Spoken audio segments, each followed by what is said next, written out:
Sa mga nakaraang araw, marami ang humihingi ng reaksyon, komento o damdamin. Damdamin ko sa issue ng impeachment na naihain laban sa akin.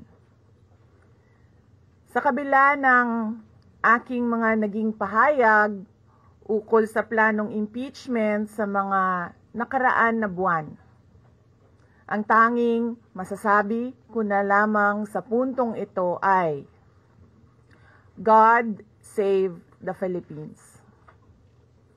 Bukod dito, nais ko na lang ipaabot ang aking taus-pusong pasasalamat sa mga kababayan na patuloy na nagdarasal, sumusuporta, nagtitiwala, at patuloy na nagmamahal sa akin.